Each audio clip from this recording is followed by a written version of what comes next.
Welcome to the Genius Factory. Enjoy the video. You begin by confirming the essentials. Make sure your iPhone X runs the latest iOS and that a passcode is active. Once done, inspect the true depth camera area for dirt, debris, or a case obstruction. Cleaning gently with a microfiber cloth can help. Next, go to Settings. Face ID and Passcode to verify Face ID options are available. If Face ID is listed as disabled, tap to attempt a reset. You'll start re-enrollment in the next step. Now you'll re-enroll Face ID. You should tap Reset Face ID, then set up Face ID and follow the guided scans.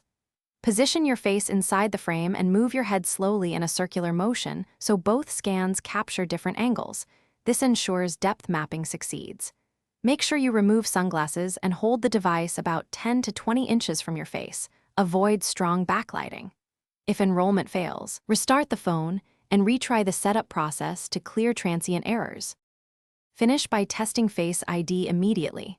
Lock the iPhone and wake it to confirm authentication, then try unlocking an app or the App Store. If Face ID remains disabled, perform a full restart of your iPhone X, and once rebooted, try reset all settings to restore Face ID defaults without erasing data. If the problem persists after these steps, the likely cause is a true depth hardware fault. You should contact Apple support or an Thanks for watching. If you found this helpful, don't forget to like and subscribe.